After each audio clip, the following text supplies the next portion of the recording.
Kasaragod കളക്ടറേറ്റിലെ UD clerk Ashalatha ജീവനൊടുക്കിയ സംഭവത്തിൽ വിശദമായ അന്വേഷണം നടത്തണമെന്ന് കുടുംബം. എന്താണ് സംഭവിച്ചതെന്ന് വ്യക്തമാകണമെന്നും ജോലിസ്ഥലത്ത് ഒറ്റപ്പെട്ട സാഹചര്യം ഉള്ളതായി സൂചിപ്പിച്ചിരുന്നുവെന്നും ബന്ധുക്കൾ വ്യക്തമാക്കി. സംഭവത്തിൽ വിശദമായ അന്വേഷണത്തിന് ജില്ലാ കളക്ടർ ഉത്തരവിട്ടു. ADM-നാണ് അന്വേഷണ ചുമതല. കുറ്റക്കാരായി ആരെയെങ്കിലും കണ്ടെത്തിയാൽ നടപടി സ്വീകരിക്കുമെന്ന് ജില്ലാ കളക്ടർ അറിയിച്ചു. ആള് എത്ര പെട്ടെന്നുള്ള ഒരു ഇങ്ങനെ ചെയ്യുന്ന ഒരാളല്ല. നമ്മളെ കുടുംബത്തിൽ തന്നെ മെയിൻ മുമ്പിൽ നിൽക്കുന്ന ഒരു ആളായിരുന്നു. ചെറിയൊരു കാര്യത്തിൽ പെട്ടെന്ന് ഇത് ചെയ്യാനുള്ള ചാൻസ് ഇല്ല. കുറച്ചായിട്ട് ഇങ്ങനെ ഡിപ്രഷനിലായിട്ടാണ് ഇങ്ങനെ ചെയ്തിട്ടുണ്ടാകും. മെയിൻ സ്ഥലമാറ്റം കിട്ടിയതിലാണ് മെയിൻ പ്രശ്നം ഉണ്ടായത്. അതാണ് നമ്മളോട് പറഞ്ഞത്.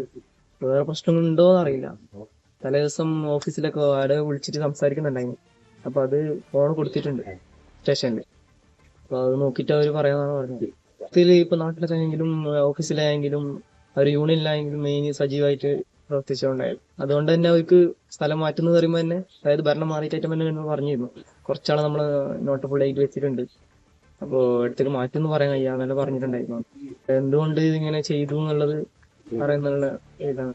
മുംബൈയിലെ സ്റ്റാഫുകളിലൊന്നും നല്ല ഒന്നിച്ചിട്ടില്ല. നമ്മൾ സ്റ്റാറ്റസ് എല്ലാം കാണലുണ്ട്. നല്ല തിരുവാതിര ആയാലും ബാക്കി കാര്യങ്ങൾ. ഇപ്പൊ ഓണത്തിന്റെ സമയമായില്ലേ, അപ്പൊ അതിനുകൊണ്ട് മുമ്പേ ഓണത്തിന്റെ ഭക്ഷണം കാര്യങ്ങളല്ലേ ഇവർ കളക്ടറേറ്റിലേക്ക് കൊണ്ട് വെച്ച് കൊണ്ടു കൊടുക്കില്ലേ. അപ്പൊ ഒറ്റപ്പെട്ടു എല്ലാ കാര്യങ്ങളും ഇവിടെ ഏറ്റെടുക്കും. ഓണത്തിന്റെ പരിപാടിയും കാര്യങ്ങളും ഭക്ഷണം കാര്യങ്ങളെല്ലാം ഉണ്ടെങ്കിൽ ഇവിടുന്ന് വെച്ചിട്ട് കൊണ്ടുവരും. പോലീസ് ഒന്ന് അന്വേഷിക്കണം. കളക്ടറേറ്റ് പോയി ചെയ്തതിനെ കൊണ്ടാണ് അന്വേഷിക്കാൻ വേണ്ടിട്ട്. KV ബൈജു വിവരങ്ങളുമായി ചേരും. ബൈജു, ഇന്നലെ CPM നേതാക്കൾ തന്നെ ഇത്തരമൊരു ആരോപണം ഉന്നയിച്ചിരുന്നു. സ്ഥലമാറ്റവുമായി ബന്ധപ്പെട്ടുള്ള മാനസിക സംഘർഷമാണ് എന്ന തരത്തിൽ. ഇപ്പോൾ എന്താണ് സഹപ്രവർത്തകർ പറയുന്നത്?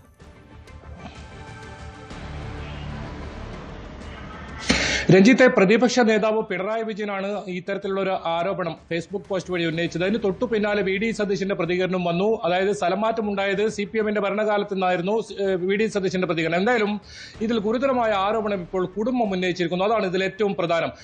ആശാലത ഇത്തരത്തിൽ ജീവനൊടുക്കാൻ സാഹചര്യം, അങ്ങനെ ഇടയായ സാഹചര്യം എന്താണെന്ന് കൃത്യമായി അന്വേഷിക്കണം. അത്തരത്തിൽ എന്തെങ്കിലും ഒരു പ്രയാസമുള്ളതായി തങ്ങൾക്ക് മനസ്സിലാകുന്നില്ല എന്നാണ് അവർ പറയുന്നത്. എന്തായാലും അങ്ങനെ ആശാലത അങ്ങനെ ചെയ്യുമെന്ന് തോന്നുന്നില്ല എന്നും അവർ പറയുന്നുണ്ട്. അതുകൊണ്ട് വിശദമായ ഒരു അന്വേഷണം നടത്തണമെന്ന് കുടുംബം ഇപ്പോൾ ആവശ്യപ്പെടുന്നു. അതോടൊപ്പം മറ്റൊരു പ്രധാനപ്പെട്ട കാര്യം, ജില്ലാ ഭരണകൂടം ഇതിലൊരു അന്വേഷണം പ്രഖ്യാപിച്ചിട്ടുണ്ട് എന്നതാണ്. ADM-നാണ് അന്വേഷണ ചുമതല. ഈ സംഭവത്തിൽ എങ്ങനെ എന്തെങ്കിലും ഉണ്ടോ എന്നത് സംബന്ധിച്ച് കൃത്യമായി അന്വേഷിക്കണം. അതോടൊപ്പം വിദ്യാനഗർ പോലീസും ഇതിൽ കേസ് രജിസ്റ്റർ ചെയ്തിട്ടുണ്ട്. അസ്വാഭാവിക മരണത്തിന് കേസ് രജിസ്റ്റർ ചെയ്തിട്ടുണ്ട്. അവരും അന്വേഷണം നടത്തുന്നുണ്ട്. ഇതിൽ ആശാലതയുടെ മരണമൊഴിയായി നേരത്തെ രേഖപ്പെടുത്തിയിരുന്നു. അതിൽ പറഞ്ഞത് താൻ ഒറ്റപ്പെട്ടുപോയി, ഓഫീസിലും മറ്റും ഒറ്റപ്പെട്ടുപോയി, തനിക്ക് മാനസിക സമ്മർദ്ദമുണ്ട്, അതുകൊണ്ടാണ് ഇങ്ങനെ ഒരു എലിവേഷം കഴിക്കുന്ന സാഹചര്യത്തിലേക്ക് പോയത്. ഇതിൽ ആർക്കും പങ്കില്ല, ഇതിലാർക്കും കുറ്റമില്ല എന്ന തരത്തിലെ മൊഴിയാണ് ഇവർ പോലീസിന് നൽകിയിരിക്കുന്നത്.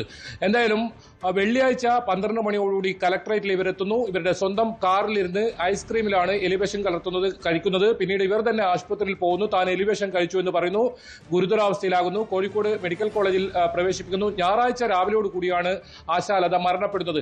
നേരത്തെ ഇവരുടെ കുടുംബം സൂചിപ്പിച്ചതുപോലെ കലാരംഗത്തൊക്കെ സജീവമായി അവിടെ ഉണ്ടായിരുന്ന, ഇപ്പോൾ ഓണാഘോഷമൊക്കെ വരുന്നതാണ്, അതിന്റെ ഒക്കെ സജീവമായി പ്രവർത്തിക്കുന്ന സമയമായിരുന്നു. അങ്ങനെ ഏതെങ്കിലും തരത്തിലൊരു മനോവിഷമം അവർക്കുള്ളത് മറ്റുള്ളവരോട് പറഞ്ഞിരുന്നില്ല. പക്ഷേ ഇവരുടെ വാട്സാപ്പ് സ്റ്റാറ്റസ്, അത് ഏറ്റവും ഒടുവിലായുള്ള വാട്സാപ്പ് സ്റ്റാറ്റസിൽ പറയുന്നത്, നിനക്ക് ഞാൻ നൽകുന്ന പരിഗണന എന്റെ അവസാനത്തെ നിശബ്ദതയാണ് എന്നൊരു വാട്സാപ്പ് സ്റ്റാറ്റസ് ഇട്ടിട്ടുണ്ട്. എന്തായാലും ഇതിൽ ദുരൂഹത ഇപ്പോഴും തുടരുന്നു.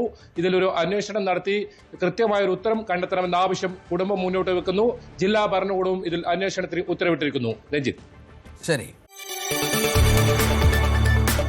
കൂടുതൽ വാർത്തകൾക്ക് News 18 Kerala YouTube channel subscribe ചെയ്യുക.